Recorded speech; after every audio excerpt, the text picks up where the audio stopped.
ನಮಸ್ಕಾರ ವೀಕ್ಷಕರೇ, ತಮಿಳುಗು ಇಂದಿನ ಆರೋಗ್ಯ ವೇದ ವಿಶೇಷ ಕಾರ್ಯಕ್ರಮಕ್ಕೆ ಸ್ವಾಗತ. ಈ ಕಾರ್ಯಕ್ರಮಕ್ಕೆ ನಾನು ನಿಮ್ಮೊಂದಿಗಿದ್ದೀನಿ ವರಲಕ್ಷ್ಮಿ. ಮೊಟ್ಟ ಮೊದಲನೇದಾಗಿ ಸಮಸ್ತ ನಾಡಿನ ಜನತೆಗೆ ಗೌರಿ ಗಣೇಶ ಹಬ್ಬದ ಹಾರ್ದಿಕ ಶುಭಾಶಯಗಳನ್ನು ಹೇಳ್ತಾ ಕಾರ್ಯಕ್ರಮವನ್ನು ಶುರು ಮಾಡ್ತೀನಿ.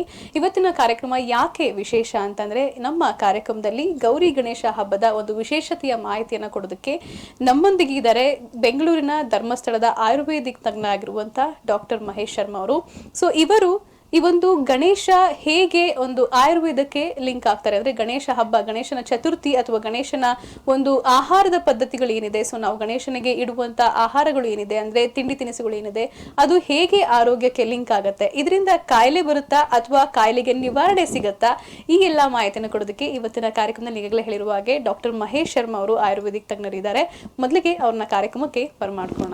ಡಾಕ್ಟರ್, ತಮಗೆ ಗೌರಿ ಗಣೇಶ ಹಬ್ಬದ ಹಾರ್ದಿಕ ಶುಭಾಶಯಗಳು. ತಮಗೂ ಅಷ್ಟೇ ಗೌರಿ ಗಣೇಶ ಹಬ್ಬದ ಹಾರ್ದಿಕ ಶುಭಾಶಯಗಳು. ಎಸ್, ನಾನು ಈಗಾಗಲೇ ಹೇಳಿದ್ದೀನಿ, ಗೌರಿ ಗಣೇಶ ಹಬ್ಬದಲ್ಲಿ ಆರೋಗ್ಯ ವೇದ ಹೇಗೆ ನಾವು ತಗೊಂಡ್ಬಂದಿದ್ದೀವಿ, ಈ ಒಂದು ಕಾರ್ಯಕ್ರಮದ ವಿಶೇಷತೆ ಏನು ಅಂತ, ಅಂಡ್ ಗಣೇಶ ಹೇಗೆ ಒಂದು ಆಯುರ್ವೇದಕ್ಕೆ ಲಿಂಕ್ ಆಗ್ತಾರೆ, ಅವರಿಂದ ಕಾಯಿಲೆಗಳು ಬರುತ್ತಾ ಅಥವಾ ಕಾಯಿಲೆಗಳ ನಿವಾರಣೆ ಸಿಗುತ್ತಾ ಅಂತ ಆ ಮಾಹಿತಿಯನ್ನು ಕೊಡೋದಕ್ಕೆ ನೀವು ನಮ್ಮೊಂದಿಗಿದ್ರೆ. ಮತ್ತೊಮ್ಮೆ ತಮಗೆ ಕಾರ್ಯಕ್ರಮಕ್ಕೆ ಸ್ವಾಗತವನ್ನ ಹೇಳ್ತಾ ಕಾರ್ಯಕ್ರಮ ಶುರು ಮಾಡ್ತೀನಿ. ಮೊಟ್ಟ ಮೊದಲನೆಯ ಪ್ರಶ್ನೆ, ಗಣೇಶ ಹೇಗೆ ವಿಶೇಷ? ಗಣೇಶ ಬಹಳಷ್ಟು ವಿಶೇಷ. ಎಲ್ಲರಿಗೂ ಆಬಾಲ ವೃದ್ಧರಾಗಿಯೂ ಸಹ ಅವನ ರೂಪ ಬಹಳಷ್ಟು ವಿಶೇಷ ಮತ್ತು ಬಹಳ ಪ್ರಿಯಕರ. ಎಲ್ಲರೂ ಇಷ್ಟಪಡುವಂತಹ ಒಂದು ಹಿಂದೂ ದೇವರು ಅಂತ ಹೇಳಿದ್ರೆ ಗಣಪತಿ. ಯಾಕೆಂದ್ರೆ ಅವನ ಆಕಾರವೇ ಬಹಳಷ್ಟು ಪ್ರಿಯವಾದಂಥದ್ದು. ಮತ್ತೆ ಅವನು ಸಿದ್ಧಿ ಮತ್ತೆ ಬುದ್ಧಿಯ ಒಂದು ಪ್ರತೀಕ. ಯಾವುದೇ ಒಂದು ಕೆಲಸವನ್ನ ನಾವು ಪ್ರಾರಂಭ ಮಾಡಬೇಕಾದ್ರೆ ಗಣಪತಿಯ ಸ್ತುತಿಯಿಂದಲೇ ಪ್ರಾರಂಭ ಆಗಬೇಕು. ಅದು ನಿರ್ವಿಘ್ನವಾಗಿ ನಡಿಬೇಕಾದ್ರೆ ಗಣಪತಿಯ ಸ್ತುತಿ ಅಂತೂ ಬೇಕೇ ಬೇಕಾಗಿರುವಂಥದ್ದು.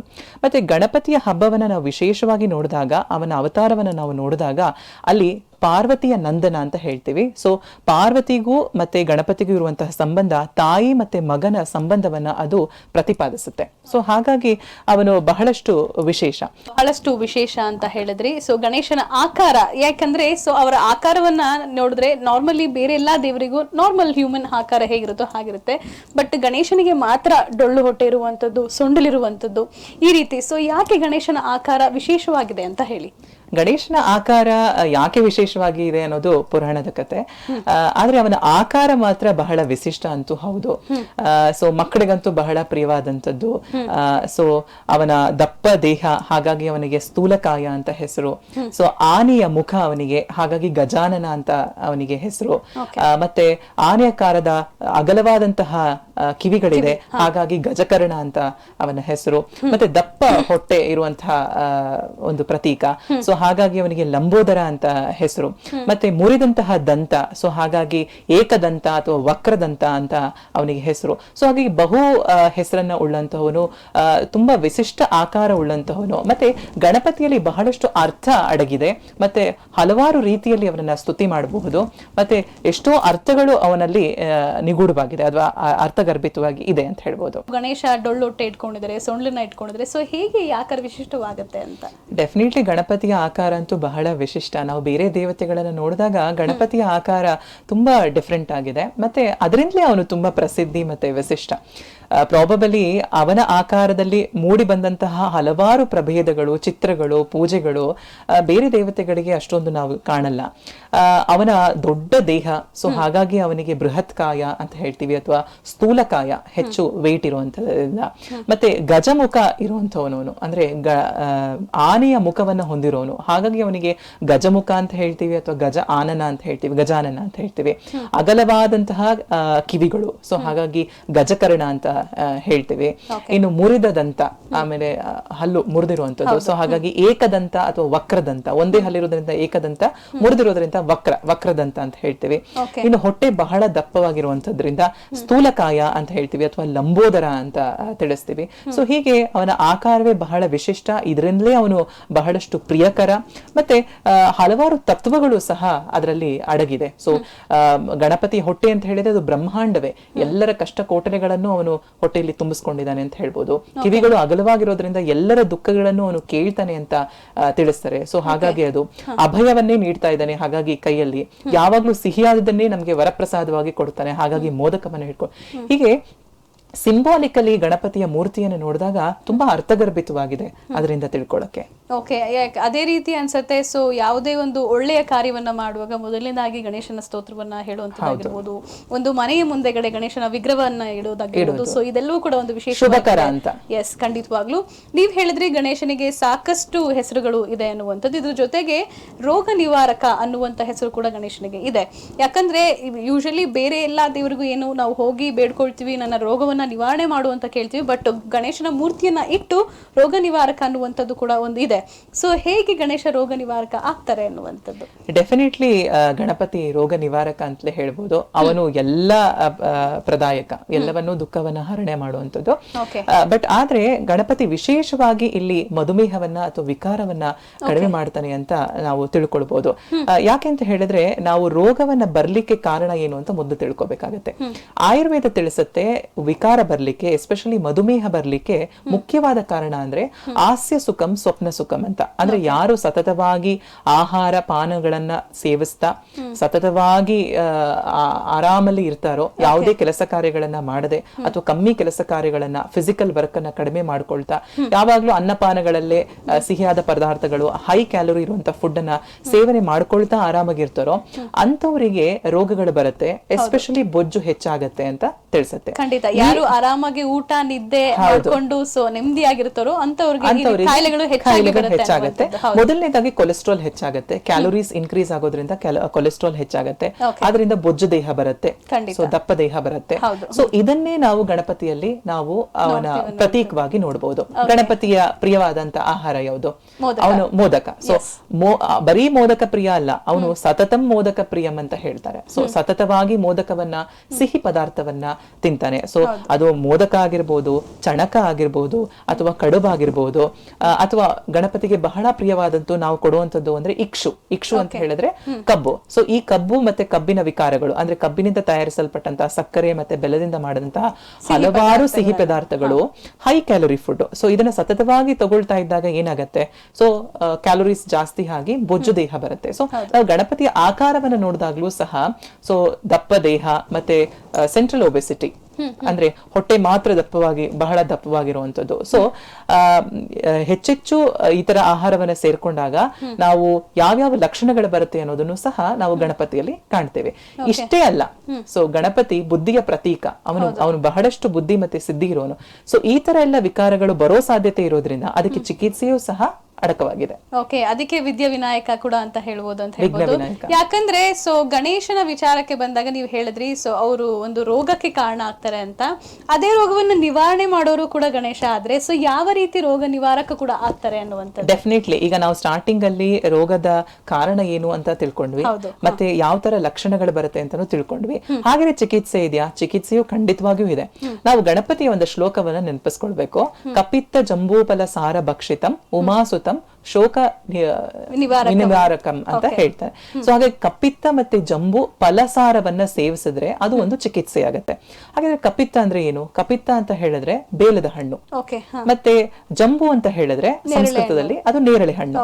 ನಾವು ವೈಜ್ಞಾನಿಕವಾಗಿ ಆಯುರ್ವೇದದಲ್ಲಿ ನೋಡಿದಾಗ ಈ ಕಪಿತ್ತ ಅಂದ್ರೆ ಬೇಲದ ಹಣ್ಣು ಮತ್ತು ಜಂಬು ಹಣ್ಣು ಅಂದ್ರೆ ನೇರಳೆ ಹಣ್ಣು, ಇದೆರಡೂ ರಸವನ್ನ ನಾವು ಚಿಕಿತ್ಸೆ ಆಗಿ ಸೇವನೆ ಮಾಡೋದ್ರಿಂದ ನೆಕ್ಸ್ಟ್ ಶ್ಲೋಕದಲ್ಲಿ ಏನ್ ಹೇಳ್ತಾನೆ, ಶೋಕ ನಿವಾರಣ ಕಾರಕ ಅಂತ. ಸೊ ಈ ಶೋಕ ಅಂದ್ರೆ ದುಃಖ, ದುಃಖ ಅಂತ ಹೇಳಿದ್ರೆ ರೋಗ.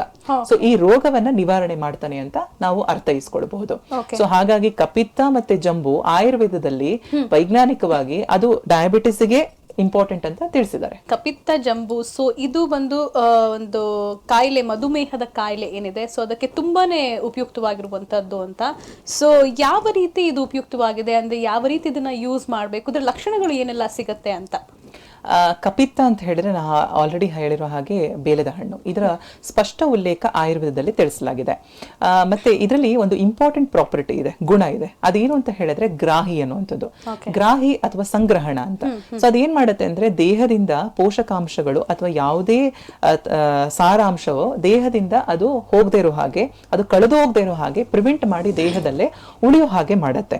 ಸೊ ಈ ಪ್ರಾಪರ್ಟಿಯನ್ನ ನಾವು ಗ್ರಾಹಿ ಅಂತ ಹೇಳ್ತೀವಿ. ಸೊ ಡಯಾಬಿಟಿಸ್ ನಲ್ಲಿ ನೋಡಿದಾಗ ಸಕ್ಕರೆ ಅಂಶ ಮೂತ್ರದಲ್ಲಿ ಕಳೆದೋಗ್ತಾ ಇರುತ್ತೆ. ಸೊ ಈ ಸಕ್ಕರೆ ಅಂಶ ಮೂತ್ರದಿಂದ ಕಳೆದು ಹೋಗದೆ ಹಾಗೆ ದೇಹದಲ್ಲಿ ಹಾಗೆ ಉಳಿದು ದೇಹ ಹೀರ್ಕೊಳ್ಳೋ ಹಾಗೆ ದೇಹದ ಎಲ್ಲಾ ಧಾತುಗಳು, ಎಲ್ಲಾ ಜೀವಕೋಶಗಳು, ಸೆಲ್ಸ್ಗಳು ಇದನ್ನ ಅಬ್ಸರ್ವ್ ಮಾಡ್ಕೊಳ್ಳುವಂತಹ ಗುಣ ಇದು ಎನ್ಹಾನ್ಸ್ ಮಾಡುತ್ತೆ ಇದು ಬೇಲದ ಹಣ್ಣು ಅಥವಾ ಕಪಿತ್ತ. ಅದಲ್ಲದೆ ಸ್ಟ್ರೈಟ್ ಅವೇ ಅದರ ಪ್ರಾಪರ್ಟಿ ಅಥವಾ ಒಂದು ಇಂಪಾರ್ಟೆಂಟ್ ಮೆಡಿಸಿನಲ್ ಯೂಸ್ ಅಂತ ಹೇಳಿದ್ರೆ ಅದು ಆಂಟಿ ಡಯಾಬಿಟಿಕ್. ಸೊ ಡಯಾಬಿಟಿಸ್ ಸಕ್ಕರೆ ಅಂಶದವನ್ನ ನಿಯಂತ್ರಣದಲ್ಲಿ ಇಟ್ಕೊಳ್ಳುತ್ತೆ. ಸೊ ಅದು ಒಂದು ಇಂಪಾರ್ಟೆಂಟ್ ಪ್ರಾಪರ್ಟಿ. ಇನ್ನು ನೇರಳೆ ಹಣ್ಣು, ನಮ್ಗೆಲ್ಲ ಗೊತ್ತಿರೋ ಹಾಗೆ ನೇರಳೆ ಹಣ್ಣು ಅಂದ್ರೆ ನೇರಳೆ ಹಣ್ಣಿನ ಬೀಜ ಇದಕ್ಕೆ ಬಹಳಷ್ಟು ಉತ್ತಮವಾದಂತಹ ಔಷಧಿ ಡಯಾಬಿಟಿಸ್ಗೆ. ಸೊ ಅದರ ಪುಡಿ ಎಲ್ಲರೂ ಸೇವನೆ ಮಾಡ್ತಾರೆ ಇವತ್ತು. ಸೊ ಈ ನೇರಳೆ ಹಣ್ಣಿನ ಬೀಜದಲ್ಲಿ ಇಂಪಾರ್ಟೆಂಟ್ ಪ್ರಾಪರ್ಟಿ ಏನಂತ ಹೇಳಿದ್ರೆ ಆಗಾಗ ಮೂತ್ರ ಹೋಗೋದನ್ನ ತಡೆಯುತ್ತೆ. ಮತ್ತೆ ತುಂಬಾ ಬೆವರು ಬರುತ್ತೆ ಡಯಾಬಿಟಿಸ್, ಅದನ್ನ ಪ್ರಿವೆಂಟ್ ಮಾಡುತ್ತೆ. ಮತ್ತೆ ತುಂಬಾ ಬೇಗ ಸುಸ್ತಾಗುವಂಥದ್ದು ಅದನ್ನ ಪ್ರಿವೆಂಟ್ ಮಾಡುತ್ತೆ. ಅದಲ್ಲದೆ ವೆರಿ ಇಂಪಾರ್ಟೆಂಟ್ ಪ್ರಾಪರ್ಟಿ ಅಂತ ಹೇಳಿದ್ರೆ ಇದು ಗ್ಲೂಕೋಸ್ ದೇಹಕ್ಕೆ ಇಮಿಡಿಯೇಟ್ ಆಗಿ ಶಕ್ತಿಯಾಗಿ ಪರಿವರ್ತಿಸುತ್ತೆ. ಸ್ಟಾರ್ಚ್ ಗ್ಲೂಕೋಸ್ ಆಗಿ ನೆಕ್ಸ್ಟ್ ಎನರ್ಜಿ ಆಗಿ ಕನ್ವರ್ಟ್ ಆಗಬೇಕು. ಬಟ್ ಈ ನೇರಳೆ ಹಣ್ಣಿನ ಬೀಜ ಏನ್ ಮಾಡುತ್ತೆ, ಇದು ಇಂಟರ್ನಲ್ಲಿ ನಾವು ಸೇವನೆ ಮಾಡಿದಾಗ ಇದು ಸ್ಟಾರ್ಚ್ ಇಂದ ಡೈರೆಕ್ಟ್ ಆಗಿ ಎನರ್ಜಿಯಾಗಿ ಕನ್ವರ್ಟ್ ಮಾಡೋದ್ರಿಂದ ಬಹಳ ಬೇಗ ಸಕ್ಕರೆ ಅಂಶನ ಎನರ್ಜಿಯಾಗಿ ಕನ್ವರ್ಟ್ ಮಾಡುತ್ತೆ. ಸಕ್ಕರೆ ಅಂಶ ದೇಹದಲ್ಲಿ ಉಳಿಯೋದನ್ನೇ ಇದು ತಡೆಗಟ್ಟುತ್ತೆ. ಸೊ ಹಾಗಾಗಿ ಇದು ಉತ್ತಮವಾದಂತಹ ಚಿಕಿತ್ಸೆ ಆಗುತ್ತೆ. ಎಸ್ಪೆಷಲಿ ಟೈಪ್ 2 ಡಯಾಬಿಟಿಸ್ಗೆ ಇದು ತುಂಬಾ ಇಂಪಾರ್ಟೆಂಟ್ ಆಗುತ್ತೆ. ಇನ್ನು ಮುಖ್ಯವಾದ ವಿಚಾರ ಅಂತಂದ್ರೆ, ಸೊ ಗಣೇಶ ಅಂತಂದ್ರೆ ಮತ್ತೊಂದು ವಿಚಾರ ಗರಿಕೆ ಹುಲ್ಲು. ಸೊ ಗಣೇಶನಿಗೆ ಗರಿಕೆ ಹುಲ್ಲಿಲ್ಲದೆ ಪೂಜೆ ಆಗೋದೇ ಇಲ್ಲ ಅಂತ ಹೇಳ್ಬೋದು. ಅದು ಹಬ್ಬಗಳ ದಿನದಲ್ಲಾಗಿರ್ಬೋದು ಅಥವಾ ಗಣೇಶನ ಒಂದು ದೇವಸ್ಥಾನದಲ್ಲಾಗಿರ್ಬೋದು. ಸೊ ಗಣಪತಿ ಅಂದ್ರೆ ಗರಿಕೆ ಹುಲ್ಲು ಇದ್ದೇ ಇರುತ್ತೆ. ಸೊ ಹೇಗೆ ಗರಿಕೆ ಹುಲ್ಲು ಕೂಡ ಈ ಒಂದು ಆಯುರ್ವೇದಕ್ಕೆ ಒಂದು ಏನಾದ್ರು ಲಿಂಕ್ ಅನ್ನ ಕೊಡುತ್ತಾ? ಸೊ ಇದು ಕೂಡ ಒಂದು ಕಾಯಿಲೆಯನ್ನ ನಿವಾರಣೆ ಮಾಡುತ್ತಾ, ಹೇಗೆ ಅಂತ? ಡೆಫಿನೆಟ್ಲಿ ಗರಿಕೆ ಸಹ ಬಹಳ ಉಪಯುಕ್ತವಾದಂತಹ ಒಂದು ಔಷಧಿ. ನಾನು ಮೊದಲೇ ಹೇಳಿದಾಗೆ ಪ್ರತಿಯೊಂದು ದೇವರುಗಳಿಗೂ ಪ್ರತಿಯೊಂದು ತತ್ವಗಳಿಗೂ ಬಹಳ ಔಷಧಿಯ ಗುಣ ಇರೋದನ್ನೇ ಪ್ರತೀಕವಾಗಿ ಇದು ದೇವರು ಅಂತ ನಾವು ಅದಕ್ಕೆ ಸಾಂಕೇತಿಕವಾಗಿ ನಾವು ಪೂಜೆ ಮಾಡ್ತೇವೆ. ಸೊ ಹಾಗೆ ಗರಿಕೆ ಗಣಪತಿ ಅಷ್ಟು ದೊಡ್ಡ ದೇಹ ಇದ್ರೂ ಸಹ ಅವನು ಇಷ್ಟಪಡುವಂಥದ್ದು ತೃಣ ಮಾತ್ರವಾಗಿರುವಂತಹ ಹುಲ್ಲಿನ ರೂಪದಲ್ಲಿರುವಂತಹ ಗರಿಕೆನ. ಸೊ ಗರಿಕೆಯಲ್ಲಿ ಅಪಾರವಾದಂತಹ ಔಷಧಿಯ ಗುಣಗಳಿವೆ. ಅದರಲ್ಲೂ ಮತ್ತೆ ಡಯಾಬಿಟಿಸ್ ನ ಕಮ್ಮಿ ಮಾಡುವಂತಹ ಗುಣ ಇದೆ. ವಿಶೇಷವಾಗಿ ಅದು ಪಿತ್ತವನ್ನ ಕಮ್ಮಿ ಮಾಡುತ್ತೆ. ಯಾವಾಗ ದೇಹದಲ್ಲಿ ಪಿತ್ತ ಮತ್ತೆ ಉಷ್ಣತೆ ಜಾಸ್ತಿ ಇರುತ್ತೋ ಆಗ ಅದನ್ನ ಕಡಿಮೆ ಮಾಡುತ್ತೆ. ಸೊ ನಾವು ಡಯಾಬಿಟಿಸ್ ನಲ್ಲಿ ಕೆಲವು ಕಾಂಪ್ಲಿಕೇಶನ್ಸ್ ನಲ್ಲಿ ನಾವು ನೋಡಿದಾಗ ಅನ್ಕಂಟ್ರೋಲ್ಡ್ ಡಯಾಬಿಟಿಸ್ ತುಂಬಾ ಅಷ್ಟು ಕಂಟ್ರೋಲ್ ಇಲ್ಲದೇ ಇರುವಂತ ಸಂದರ್ಭದಲ್ಲಿ ಕೆಲವೊಂದು ಲಕ್ಷಣಗಳು ಕಾಣಿಸ್ಕೊಳ್ಳುತ್ತೆ. ಒಂದು ಕಾಲುರಿ ಬರೋದು, ಕೈ ಉರಿ ಬರೋದು, ಅತಿಯಾದ ಬಾಯಾರಿಕೆ ಬರೋದು, ಅಥವಾ ಮೈಯಲ್ಲಿ ಉರಿ ಬರುವಂತದ್ದು. ಸೊ ಇದೆಲ್ಲದಕ್ಕೆ ಗರಿಕೆ ಬಹಳ ರಾಮಬಾಣ. ಯಾಕಂದ್ರೆ ಇದು ಪಿತ್ತವನ್ನ ಉಷ್ಣವನ್ನ ಕಡಿಮೆ ಮಾಡುತ್ತೆ. ಸೊ ಗರಿಕೆಯ ರಸವನ್ನ ಅಂದ್ರೆ ಅದನ್ನ ಹಿಂಡಿ ಅದರ ರಸವನ್ನ ತಗೊಂಡು ಅದನ್ನ ಸೇವಿಸೋದ್ರಿಂದ ಈ ಲಕ್ಷಣಗಳೆಲ್ಲ ಕಡಿಮೆ ಆಗುತ್ತೆ. ಅದಕ್ಕೂ ವಿಶೇಷವಾಗಿರುವಂತಹ ಒಂದು ತತ್ವ ಅಂತ ಹೇಳಿದ್ರೆ ಇದು ಮೂತ್ರಪಿಂಡಗಳನ್ನ ಶುದ್ಧಿ ಮಾಡುತ್ತೆ. ಸೊ ಹಾಗಾಗಿ ಮೂತ್ರಪಿಂಡದಲ್ಲಿರುವಂತಹ ಎಲ್ಲ ಯೂರಿನ್ ಅನ್ನ ಕಲೆಕ್ಟ್ ಆಗಿರೋದನ್ನ ಕ್ಲೀನ್ ಮಾಡುತ್ತೆ. ನಂತರ ಬಸ್ತಿ ಶೋಧಕ ಅಂತ ನಮ್ಮ ಆಯುರ್ವೇದದಲ್ಲಿ ಹೇಳಿದ್ದಾರೆ. ಸೊ ನಾವು ಡಯಾಬಿಟಿಸ್ ನ ನೋಡಿದ್ರೆ ನಮ್ಮ ಆಯುರ್ವೇದ ಪ್ರಕಾರ ಇದು ಕಿಡ್ನಿಗೂ ಡಯಾಬಿಟಿಸ್ಗೂ ಬಹಳಷ್ಟು ರಿಲೇಟೆಡ್. ಸೊ ಹಾಗಾಗಿ ಕಿಡ್ನಿ ಮೇಲೆ ಇದು ತುಂಬಾ ಇಂಪಾರ್ಟೆಂಟ್ ಫಂಕ್ಷನ್ ಇರೋದ್ರಿಂದ ಅದು ಬಹಳಷ್ಟು ಉಪಯುಕ್ತ. ಸೊ ಹಾಗಾಗಿ ಮೂತ್ರವನ್ನ ಸರಾಗವಾಗಿ ಹೋಗುವಾಗೆ ಮಾಡುತ್ತೆ ಮತ್ತೆ ಸಕ್ಕರೆ ಅಂಶವನ್ನ ನಿಯಂತ್ರಿಸುತ್ತೆ. ಮತ್ತೊಂದು ಇಂಪಾರ್ಟೆಂಟ್ ಅಂತ ಹೇಳಿದ್ರೆ ಇದರಲ್ಲಿ ಆಗುವಂತ ಮತ್ತೊಂದು ಕಾಂಪ್ಲಿಕೇಶನ್ ಅಂದ್ರೆ ಡಯಾಬಿಟಿಸ್ ಅಲ್ಲಿ ಆಗುವಂತ ಗಾಯಗಳು. ಸೊ ಒಂದ್ಸಲ ಡಯಾಬಿಟಿಸ್ಗೆ ಗಾಯ ಆದ್ರೆ ಅದು ತುಂಬಾ ಈಸಿಯಾಗಿ ಹೀಲ್ ಆಗಲ್ಲ ಅಂತ ನಾವು ಕೇಳಿರ್ತೀವಿ.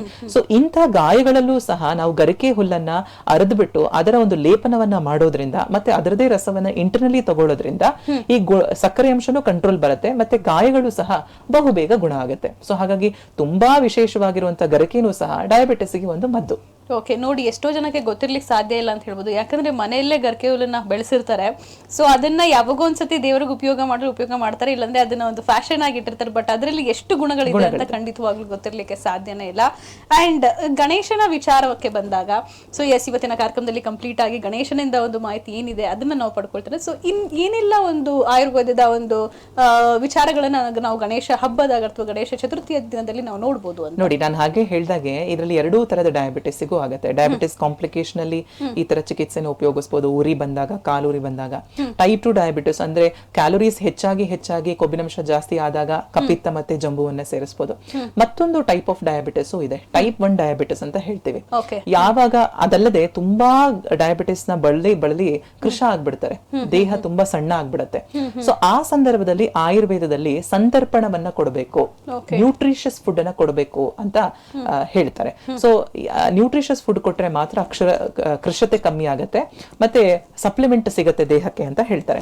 ಸೊ ಹಾಗಾಗಿ ನಾವು ಈ ಗಣಪತಿಗೆ ನೈವೇದ್ಯವಾಗಿ ಇಡುವಂತಹ ಮೋದಕವೂ ಸಹ ಅದಕ್ಕೆ ಚಿಕಿತ್ಸೆ ಆಗತ್ತೆ. ಯಾಕಂದ್ರೆ ಮೋದಕದಲ್ಲಿ ನಾವು ಯೂಸ್ ಮಾಡುವಂತದ್ದು ಕೊಬ್ಬರಿ ಮತ್ತೆ ಬೆಲ್ಲ ಮತ್ತೆ ಅಕ್ಕಿ ಹಿಟ್ಟು.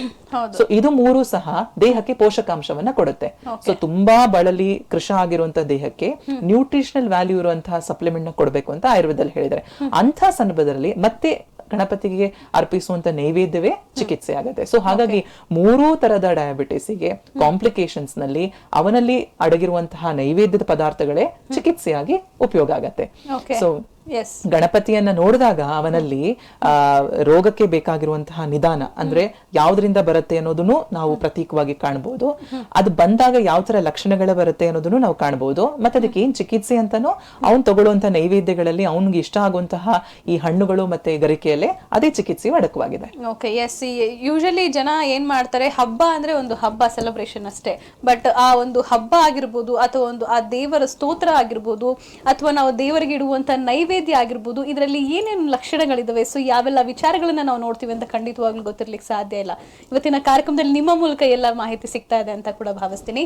ಅಂಡ್ ಇನ್ನು ಈ ಗಣೇಶನ ವಿಚಾರಕ್ಕೆ ಬಂದಾಗ, ಸೊ ಗಣೇಶನಿಗೆ ಸಾಕಷ್ಟು ವಿಧವಾದ ನೈವೇದ್ಯದ ಜೊತೆಯಲ್ಲಿ ಸೊ 3 ದಿನ ಸೆಲೆಬ್ರೇಷನ್ ಮಾಡುವಂತ ಒಂದು ಕತೆ ಏನಿದೆ, ಸೊ ಇದು ಯಾಕೆ 3 ದಿನವರೆಗೆ ಮಾಡ್ತೀವಿ, ಸೊ ಇದರಲ್ಲಿ ಏನಾದ್ರೂ ಒಂದು ಸ್ಪೆಷಾಲಿಟಿ ಇದೆಯಾ ಅನ್ನುವಂಥದ್ದು? ಆಕ್ಚುಲಿ 3 ದಿನ ಮತ್ತೆ 10 ದಿನ ನಾವು ಸೆಲೆಬ್ರೇಟ್ ಮಾಡ್ತೀವಿ.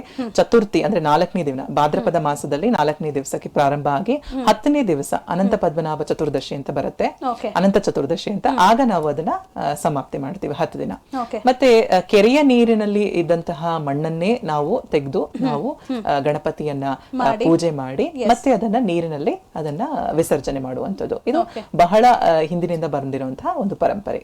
ಓಕೆ, ಅಂದ್ರೆ ಕೆರೆಯ ನೀರನ್ನು ಕೆರೆಗೆ ಚೆಲ್ಲುವಂತ ವಿಚಾರ ಏನಿದೆ ಅದರಲ್ಲಿ ಪ್ರಕೃತಿಯ ಆರಾಧನೆಯನ್ನು ಅಡಗಿದೆ. ಸೊ ಮಣ್ಣು ಅಂದಿದ ತಕ್ಷಣ ಪೃಥ್ವಿ ಅಂತ ಹೇಳ್ಬಿಟ್ಟು, ಸೊ ಪೃಥ್ವಿಯಲ್ಲೇ ಎಲ್ಲವೂ ಹುಟ್ಟುವಂಥದ್ದು, ನಮ್ಮ ದವಸ ಧಾನ್ಯಗಳಿರ್ಬೋದು ಎಲ್ಲವೂ ಆಗಿರ್ಬೋದು ಪೃಥ್ವಿಯಿಂದಲೇ ಹುಟ್ಟುವಂಥದ್ದು.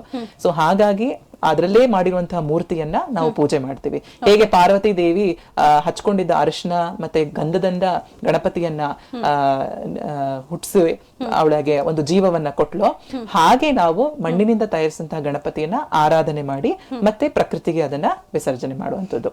ಸೊ ಹಾಗಾಗಿ ಒಂದು ಒಳ್ಳೆಯ ತತ್ವ ಮತ್ತೆ ಅರ್ಥ ಅದರಲ್ಲಿ ಅಡಗಿದೆ. ಓಕೆ, ಇನ್ನು ಗಣೇಶ ಮೂರ್ತಿ ಮಾಡುವಂಥದ್ದು ಪ್ಲಾಸ್ಟರ್ ಆಫ್ ಪ್ಯಾರಿಸ್ ಅನ್ನುವಂತ ಈ ಒಂದು ವಿಚಾರಗಳನ್ನ ಯೂಸ್ ಮಾಡಿ, ಸೊ ಸಾಕಷ್ಟು ಒಂದು ಮೆಡಿಸಿನ್ ಲೈಕ್ ಒಂದು ಕಲರಿಂಗ್ ಆಗಿರ್ಬೋದು, ಪ್ಲಾಸ್ಟರ್ ಆಫ್ ಪ್ಯಾರಿಸ್ ಆಗಿರ್ಬೋದು, ಸೊ ಇದು ತುಂಬಾನೇ ಎಫೆಕ್ಟ್ ಮಾಡುತ್ತೆ ಅಂತ ಹೇಳ್ತಾರೆ ನೇಚರ್ಗೆ. ಎಸ್ಪೆಷಲಿ ಅದನ್ನ ನೀರಿನಲ್ಲಿ ನಾವು ಮತ್ತೆ ವಿಸರ್ಜನೆ ಮಾಡಿದ್ರೆ ಆ ನೀರು ಕೂಡ ಒಂದು ಹಾಳಾಗುತ್ತೆ ಅನ್ನುವಂತ ವಿಚಾರ ಇದೆ. ಸೊ ಅದರಿಂದ ನೀವ್ ಹೇಳಿರುವ ಹಾಗೆ ನದಿಯ ಮಣ್ಣಿನಿಂದ ಮಾಡುವಂತ ಗಣೇಶ, ಇದರಿಂದ ಆಗುವಂತ ಉಪಯುಕ್ತತೆ ಏನಿದೆ, ಸೊ ಯಾಕೆ ಇದು ಅಡ್ವಾಂಟೇಜ್ ಹಾಗೂ ಡಿಸ್ಅಡ್ವಾಂಟೇಜ್ ಎರಡೂ ಕೂಡ ನಮ್ಗೆ ಸಿಗುತ್ತೆ? ಇಲ್ಲ, ಇದರಲ್ಲಿ ನಾವು ಶಾಸ್ತ್ರದಲ್ಲಿ ಹೇಳಿರೋ ಹಾಗೆ ಮಾಡಿದ್ರೆ ಅಲ್ಲಿ ಯಾವುದೇ ಡಿಸ್ಅಡ್ವಾಂಟೇಜಸ್ ಗಳಿಲ್ಲ. ಸೊ ನಾವ್ ಈಗ ಮಾಡ್ತಾ ಇರೋದೇನು, ನಾವು ಅಲಂಕಾರಿಕೋಸ್ಕರ ನಮ್ಮ ಖುಷಿಗೋಸ್ಕರ ಅದಕ್ಕೆ ಒಂದು ಒಳ್ಳೆ ಒಂದು ಅಡಿಷನಲ್ ಫೀಚರ್ಸ್ ನ ಕೊಟ್ಟು ಕಲರ್ಫುಲ್ ಆಗಿ ಮಾಡ್ಬೇಕು ಅನ್ನುವಂತ ನಿಟ್ಟಿನಲ್ಲಿ ಭಕ್ತಿ ಭಾವಕ್ಕಿಂತ ಹೆಚ್ಚಾಗಿ ಈ ರೀತಿಯಾಗಿ ನಾವು ಮಾಡ್ಲಿಕ್ಕೆ ಹೋದ್ರಿಂದ ಪರಿಸರ ಇವತ್ತು ನಾಶ ಆಗ್ತಾ ಇದೆ.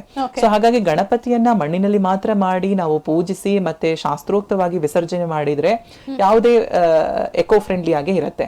ಬಟ್ ಈ ಬಣ್ಣಗಳು, ಯಾಕಂದ್ರೆ ಈ ಬಣ್ಣಗಳು ನಾವು ಇವತ್ತು ಯೂಸ್ ಮಾಡ್ತಾ ಇರೋದ್ರಲ್ಲಿ ಅರ್ಸನಿಕ್ ಗಳೆಲ್ಲ ಇರುತ್ತೆ. ಸೊ ಇದೆಲ್ಲ ಹೈಲಿ ಪಾಯ್ಸನಸ್ ಇರುವಂತದ್ದು, ಲೆಡ್ ಮತ್ತೆ ಅರ್ಸನಿಕ್ ಎಲ್ಲ ಇರುವಂತದ್ದು. ಸೊ ಇದರಲ್ಲಿ ಮಾಡಿದಂತ ಗಣಪತಿಯನ್ನ ನಾವು ಪೂಜೆ ಮಾಡಿದ ನಂತರ ನೀರಿನಲ್ಲಿ ವಿಸರ್ಜನೆ ಮಾಡುವಾಗ ಆ ನೀರಿನಲ್ಲಿ ಕಲುಷಿತವಾಗುತ್ತೆ. ಸೊ ನೀರು ಕಲುಷಿತ ಆಗ್ಬೇಕಾದ್ರೆ ಅದರಲ್ಲಿರೋ ಜಲಚರಗಳು, ಸೊ ನಮ್ಗೆ ಗೊತ್ತಿದೆ, ಸೊ ನೀರಲ್ಲಿ ಅಕ್ವಾಟಿಕ್ ಗಿಡಗಳಿವೆ ಮತ್ತೆ ಅದರಲ್ಲಿ ಕೆಲವೊಂದು ಜಲಚರಗಳಿವೆ. ಸೊ ಜಲದಲ್ಲಿ ಇರುವಂತಹ ಕೆಲವೊಂದು ಜೀವಿಗಳಿವೆ. ಸೊ ಇವುಗಳೆಲ್ಲ ಹಾಳಾದ್ರೆ ಮತ್ತೆ ಎಕಾಲಜಿ ಹಾಳಾಗುತ್ತೆ. ಮತ್ತೆ ನಾವು ಸರೋವರಗಳಿಗೆ ನದಿಗಳಲ್ಲೆಲ್ಲ ಮುಳುಗಿಸಿದ್ರೆ ಅದರ ಮೇಲೆ ಡಿಪೆಂಡ್ ಆಗಿರುವಂತಹ ಕುಡಿಯೋ ನೀರಿಗೆ ಡಿಪೆಂಡ್ ಆಗಿರುವಂತಹ ಚಾನ್ಸಸ್ ಎಷ್ಟೊಂದಿದೆ. ಸೊ ಅದರಿಂದ ಮತ್ತೆ ವಾಟರ್ ಪೊಲ್ಯೂಷನ್ ಆಗುತ್ತೆ. ಸೊ ವಾಟರ್ ಪೊಲ್ಯೂಷನ್ ಆಗಿದ ತಕ್ಷಣ ನಮಗೆ ಹಲವಾರು ರೋಗಗಳು ಬರುತ್ತೆ. ಸೊ ಹಾಗಾಗಿ ನಾವು ಎಕೋ ಫ್ರೆಂಡ್ಲಿ ಆಗಿ ನಾವು ಸೆಲೆಬ್ರೇಟ್ ಮಾಡುವಂಥದ್ದು ತುಂಬಾ ಇಂಪಾರ್ಟೆಂಟ್. ಈಗೆಲ್ಲ ಪ್ರಾರಂಭ ಆಗಿದೆ ಎಕೋ ಫ್ರೆಂಡ್ಲಿ ಆಗಿ ಮಾಡುವಂಥದ್ದು.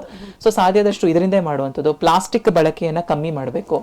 ಅದಕ್ಕೆ ಅಲಂಕಾರಕ್ಕೆ ಏನೆಲ್ಲ ಯೂಸ್ ಮಾಡ್ತೀವೋ ಸೊ ಪ್ಲಾಸ್ಟಿಕ್ ಇಂದ ಮಾಡಿದ್ದನ್ನ ನಾವು ಪ್ರಿವೆಂಟ್ ಮಾಡಿ ಹೂವು, ಎಲೆಗಳು, ಬಾಳೆದಿಂಡು ಇದರಿಂದನೇ ನೈಸರ್ಗಿಕವಾಗಿ ನಾವು ದೇವರನ್ನ ಆರಾಧನೆ ಮಾಡೋದ್ರಿಂದ, ಯಾಕಂದ್ರೆ ಫೈನಲಿ ನಾವು ಮಾಡುವಂತ ಪೂಜೆ ಪ್ರಕೃತಿಯ ಆರಾಧನೆ ಆಗಿರುತ್ತೆ. ಸೊ ಹಾಗಾಗಿ ಹಾಗಾಗಿ ಗಣಪತಿ ಮೂರ್ತಿ ಅದು ಪೃಥ್ವಿ ಮಣ್ಣು, ಸೊ ಹಾಗತ್ತೆ. ಅದಕ್ಕೆ ಪೂಜೆ ಮಾಡುವಂತಹ ಕರ್ಪೂರ ಅದೆಲ್ಲ ಅಗ್ನಿ, ಸೊ ಹಾಗಾಗಿ ನಾವು ಅಭಿಷೇಕ ಅದೆಲ್ಲ ಮಾಡುವಂತದೆಲ್ಲ ಜಲ, ಸೊ ಇಡುವಂತಹ ಹಾಲು ಹಣ್ಣು ಅದೆಲ್ಲ ಮತ್ತೆ ಅದು ಜಲ ಮಹಾಭೂತಾನೆ ಆಗಿರುತ್ತೆ. ಸೊ ಹಾಗಾಗಿ ಈ ಹೂವು ಹಣ್ಣು ಸೊ ಇವುಗಳಿಂದ ಮಾಡ್ಬೇಕು. ಅರ್ಥಗರ್ಭಿತವಾಗಿ ಮಾಡಿದ್ರೆ ತುಂಬಾ ಚೆನ್ನಾಗಿ ಇರುತ್ತೆ, ಅದರಲ್ಲಿ ಸಂತೋಷ ಇರುತ್ತೆ, ಭಕ್ತಿ ಇರುತ್ತೆ. ಸೊ ಹಾಗಾಗಿ ಅರ್ಥಪೂರ್ಣವಾಗಿ ಗಣಪತಿಯನ್ನ ಆರಾಧಿಸಿ ಗಣಪತಿಯಲ್ಲಿರುವಂತಹ ಮೂಲ ತತ್ವಗಳನ್ನ ನಾವು ಪಾಲಿಸಿದ್ರೆ ಅದು ಬೆಟರ್ ಅಂತ ಅನ್ಸುತ್ತೆ. ಓಕೆ, ಅಂಡ್ ಇವತ್ತಿನ ಕಾರ್ಯಕ್ರಮದ ವಿಚಾರಕ್ಕೆ ಬಂದ್ರೆ ಇದು ಗೌರಿ ಗಣೇಶ ಹಬ್ಬದ ಒಂದು ವಿಶೇಷ ಕಾರ್ಯಕ್ರಮ. ಸೊ ನಾವು ಗಣೇಶನ ಬಗ್ಗೆ ಸಾಕಷ್ಟು ಮಾಹಿತಿನ ಪಡ್ಕೊಳ್ತಾ ಇದ್ವಿ, ಅಂಡ್ ಆಯುರ್ವೇದಕ್ಕೆ ಎಷ್ಟು ಇಂಪಾರ್ಟೆಂಟ್ ಅಂತ ಕೂಡ ತಿಳ್ಕೊಳ್ತಾ ಇದ್ವಿ. ಅಂಡ್ ಗೌರಮ್ಮ, ಸೊ ಅವರು ಕೂಡ ತುಂಬಾ ಇಂಪಾರ್ಟೆಂಟ್. ಸೊ ಗೌರಿಯನ್ನ ಕೂಡ ನಾವು ಲೈಕ್ ಒಂದು ಕೂರಿಸಿ ಅದಕ್ಕೂ ಕೂಡ ಒಂದು ವಿಶೇಷವಾದ ಪೂಜೆಯನ್ನ ಮಾಡಿ, ಸೊ ಅವ್ರಿಗೂ ಕೂಡ ನೈವೇದ್ಯವನ್ನ ಇಟ್ಟು ಮಾಡುವಂತದ್ದು ಸಾಕಷ್ಟು ಇದಾವೆ. ಸೊ ಗೌರಮ್ಮನ ವಿಚಾರದಲ್ಲೂ ಕೂಡ ಏನಾದ್ರು ಆಯುರ್ವೇದಕ್ಕೆ ಲಿಂಕ್ ಇದೆಯಾ ಅನ್ನುವಂಥದ್ದು ಡಾಕ್ಟರ್? ಗೌರಮ್ಮನಿಗೆ ಲಿಂಕ್ ಅಂತ ಹೇಳಲಿಕ್ಕೆ ಡೈರೆಕ್ಟ್ ಆಗಿ ಹೇಳಲಿಕ್ಕೆ ಆಗಲ್ಲ, ಬಟ್ ನಾ ಮೊದಲೇ ಹೇಳಿದಾಗೆ ತಾಯಿ ಮತ್ತೆ ಮಗನಲ್ಲಿ ಇರುವಂತಹ ಸಂಬಂಧವನ್ನ ನಾವು ನೋಡ್ಬೋದು. ನಾವು ಒಂದೊಂದು ಪುರಾಣದ ಕಥೆಗಳನ್ನ ನೋಡಿದಾಗ್ಲೂ ಒಂದೊಂದು ದೇವತೆಗಳನ್ನ ನೋಡಿದಾಗ್ಲೂ ನಮ್ಮದೇ ಮನುಷ್ಯನ ತತ್ವಗಳನ್ನೇ ನಾವು ದೇವರಿಗೆ ಕೊಟ್ಟಿರುವಂತದ್ದು. ಸೊ ಕೃಷ್ಣನಿಗೆ ನೋಡಿದಾಗ ಬಾಲರೂಪದಲ್ಲಿ ನಾವು ನೋಡ್ತೀವಿ, ಸೊ ಶಿವನ ಪರಿವಾರವನ್ನು ನೋಡಿದಾಗೆ ನಮ್ದೇ ಮನುಷ್ಯನ ಪರಿವಾರಕ್ಕೆ ಅದು ಅರ್ಥಗರ್ಭಿತವಾಗಿರುತ್ತೆ. ಹಾಗಾಗಿ ಈ ಹಬ್ಬದಲ್ಲಿ ವಿಶೇಷವಾಗಿ ಮೊದಲು ತಾಯಿ ಬರ್ತಾಳೆ, ನಂತರ ಗಣಪತಿ ಬರ್ತಾನೆ. ಮತ್ತೆ ಗಣಪತಿಗೆ ತಾಯಿ ಮೇಲಿರುವಂತಹ ಪ್ರೀತಿ ಮತ್ತೆ ಪಾರ್ವತಿಗೆ ಮಗನ ಮೇಲಿರುವಂತಹ ಪ್ರೀತಿ, ಯಾಕಂದ್ರೆ ಅವಳ ಒಂದು ಸ್ವೇದದಿಂದ ಅವಳದಿಂದ ಒಂದು ಹಚ್ಕೊಂಡಂತಹ ಗಂಧ ಮತ್ತೆ ಅರಿಶಿಣದಿಂದಲೇ ಮಗನನ್ನ ಅವಳು ಉತ್ಪತ್ತಿ ಮಾಡಿದ್ದು. ಸೊ ಹಾಗಾಗಿ ತಾಯಿ ಮಗನ ಸಂಬಂಧವನ್ನ ಅಪ್ರತಿಮವಾದಂತಹ ಪ್ರೇಮವನ್ನ ನಾವು ಇದರಲ್ಲಿ ನೋಡಬಹುದು. ಓಕೆ, ಅಂಡ್ ಇನ್ನು ಗಣೇಶನ ತರುವಾಗ ನಾವು ಸಾಕಷ್ಟು ಒಂದು ಪಾಲನೆಯನ್ನ ಮಾಡ್ಕೊಂಡು ಹೋಗ್ತೀವಿ. ಗಣೇಶನ ಅಕ್ಕಿಯಲ್ಲೇ ಇಟ್ಕೊಂಡು ಬರ್ಬೇಕು ಅನ್ನುವಂಥದ್ದು, ಹಾಗೇನೆ ಗರ್ಕೆ ಉಲದಲ್ಲೇ ಗಣೇಶನನ್ನ ತರಬಾರ್ದು ಅನ್ನುವಂಥದ್ದು. ಸೊ ಸಾಕಷ್ಟು ಒಂದು ವಿಚಾರಗಳು ಅದರಲ್ಲಿ ಅಡಗಿದೆ. ಸೊ ಯಾವ ರೀತಿಯಾದ ಒಂದು ನಾವು ಪಾಲನೆಯನ್ನ ಮಾಡ್ಕೊಂಡ್ರೆ ಒಳ್ಳೇದು? ಸೊ ಇದರಿಂದ ಎಷ್ಟು ಉಪಯುಕ್ತವಾಗುತ್ತೆ ಅಂತ? ಅದ್ರಲ್ಲಿ ಯಾವುದು ಅಂತ ವೈಜ್ಞಾನಿಕವಾಗಿದೆ ಅಂತ ತಿಳಿಸಕ್ಕಾಗಲ್ಲ. ಸೊ ಅದೆಲ್ಲ ಶುಭದ ಸಂಕೇತ. ಸೊ ಅಕ್ಕಿ ಅಂತ ಹೇಳಿದ್ರೆ ಸಮೃದ್ಧಿಯ ಸಂಕೇತ. ನಾವು ಯಾವುದನ್ನೇ ಉಪಯೋಗಿಸಬೇಕಾದ್ರೂ ಶುಭ ಸಂದರ್ಭದಲ್ಲಿ ಅಕ್ಕಿಯನ್ನು ಉಪಯೋಗಿಸ್ತೇವೆ, ಯಾಕಂದ್ರೆ ಸಮೃದ್ಧತೆ ಸಿಗುವಂತದ್ದೇ ಅಕ್ಕಿ. ಅಕ್ಕಿಯಿಂದಲೇ ಒಂದು ಸಮೃದ್ಧತೆ, ಅದರಿಂದನೇ ನಮ್ಮ ಬೆಳವಣಿಗೆ, ಅದರಿಂದನೇ ಆಹಾರ ಎಲ್ಲವೂ ಆಗಿರೋದ್ರಿಂದ ಅಕ್ಕಿ ಬಹಳ ಸಮೃದ್ಧಿಯ ಪ್ರತೀಕ. ಇನ್ನು ಗರಿಕೆ ಒಂದು ಅದು ಶುದ್ಧವಾಗಿರಿಸುತ್ತೆ, ಸೊ ಪರಿಸರವನ್ನ ಶುದ್ಧವಾಗಿರಿಸುತ್ತೆ. ಮತ್ತೆ ಅದು ಗಣಪತಿಗೆ ಪ್ರಿಯವಾದಂತದ್ದು ಹೌದು. ವಿಶೇಷವಾದ ಕಾರ್ಯಕ್ರಮದಲ್ಲಿ, ಆರೋಗ್ಯ ವೇದ ಕಾರ್ಯಕ್ರಮದಲ್ಲಿ ಈ ಒಂದು ಗಣೇಶನ ಚತುರ್ಥಿ ಅಂದ್ರೆ ಬರೀ ಹಬ್ಬ ಮಾತ್ರವಲ್ಲ, ಸೊ ಅದರಲ್ಲಿ ನಮಗೆ ಎಷ್ಟು ಉಪಯುಕ್ತವಾಗುವಂತಹ ವಿಚಾರಗಳಿದೆ. ಸೊ ಎಲ್ಲಾ ಮಾಹಿತಿಯನ್ನ ವೀಕ್ಷಕರಿಗೆ ಕೊಟ್ಟಿದ್ದಕ್ಕಾಗಿ ಧನ್ಯವಾದಗಳು. ಧನ್ಯವಾದಗಳು. ಎಸ್ ವೀಕ್ಷಕರೇ, ಇವತ್ತಿನ ಕಾರ್ಯಕ್ರಮ ಆರೋಗ್ಯ ವೇದ ವಿಶೇಷ ಕಾರ್ಯಕ್ರಮದಲ್ಲಿ ನಮ್ಮೊಂದಿದ್ರು ಡಾಕ್ಟರ್ ಆಯುರ್ವೇದಿಕ್ ನ ತಜ್ಞರಾಗಿದ್ದಂತ ಡಾಕ್ಟರ್ ಮಹೇಶ್ ಶರ್ಮಾ ಅವರು. ಅಂಡ್ ಗಣೇಶನ ಹಬ್ಬ ಅಂದ್ರೆ ಗಣೇಶ ಚತುರ್ಥಿ ಯಾಕೆ ತುಂಬಾ ಇಂಪಾರ್ಟೆಂಟ್ ಆಗತ್ತೆ, ಅಂಡ್ ಇದರಿಂದ ಆಯುರ್ವೇದಕ್ಕೆ ಯಾವ ರೀತಿಯಾದ ಒಂದು ಲಿಂಕ್ ನಮ್ಗೆ ಸಿಗತ್ತೆ, ಅಂದ್ರೆ ಎಸ್ಪೆಷಲಿ ಮಧುಮೇಹದ ಒಂದು ಕಾಯಿಲೆ ವಿಚಾರಕ್ಕೆ ಬಂದಾಗ ಅವರು ಸಾಕಷ್ಟು ವಿಚಾರವನ್ನ ನಮ್ಗೆ ತಿಳಿಸ್ಕೊಟ್ರು. ನಮ್ಗೆ ಗೊತ್ತಿರ್ಲಿಕ್ಕೆ ಸಾಧ್ಯನೇ ಇಲ್ಲ. ಏನು ನಾವು ಹಬ್ಬ ಮಾಡ್ತೀವಿ, ಸೆಲೆಬ್ರೇಷನ್ ಮಾಡ್ತೀವಿ, ಆಡಂಬರವನ್ನ ಮಾಡ್ತೀವಿ, 3 ದಿನ ಆಯ್ತಾ ವಿಸರ್ಜನೆಯನ್ನ ಮಾಡ್ತೀವಿ, 10 ದಿನ ಆಯ್ತಾ ವಿಸರ್ಜನೆ ಮಾಡ್ತೀವಿ, ಅಷ್ಟೇ ನಮ್ಗೆ ಮುಗ್ದೋಗುತ್ತೆ. ಬಟ್ ಆ ಒಂದು ಮೋದಕದಿಂದ ಹಿಡಿದು ಗರ್ಕೆ ಹುಲ್ಲಿನ ಹೊರೆಗೂ ಅದು ಎಷ್ಟು ನಮ್ಗೆ ಇಂಪಾರ್ಟೆಂಟ್ ಆಗತ್ತೆ, ಅದರಿಂದ ಮಧುಮೇಹದ ಕಾಯಿಲೆಗೆ ಎಷ್ಟು ನಮ್ಗೆ ಉಪಯುಕ್ತವಾಗುತ್ತೆ, ಈ ಎಲ್ಲಾ ಮಾಹಿತಿನ ಡಾಕ್ಟರ್ ನಮ್ಗೆ ಕೊಟ್ಟಿದ್ದಾರೆ. ಸೊ ಇವತ್ತಿನ ಕಾರ್ಯಕ್ರಮ ಏನಿದೆ ಆರೋಗ್ಯ ವೇದ ಇಲ್ಲಿಗೆ ಮುಗಿಸುವಂತಹ ಸಮಯ ಬಂದಿದೆ. ಮತ್ತೊಮ್ಮೆ ತಮ್ಮೆಲ್ಲರಿಗೂ ಗಣೇಶ ಹಬ್ಬದ ಹಾರ್ದಿಕ ಶುಭಾಶಯಗಳನ್ನ ಹೇಳ್ತಾ ಇಲ್ಲಿಗೆ ಕಾರ್ಯಕ್ರಮ ಮುಗಿಸ್ತಾ ಇದ್ದೀನಿ. ಮತ್ತೆ ನಾನು ನಿಮ್ಮನ್ನ ಮುಂದಿನ ಕಾರ್ಯಕ್ರಮದಲ್ಲಿ ಭೇಟಿ ಆಗ್ತೀನಿ. ಅಲ್ಲಿವರೆಗೂ ನಮಸ್ಕಾರ.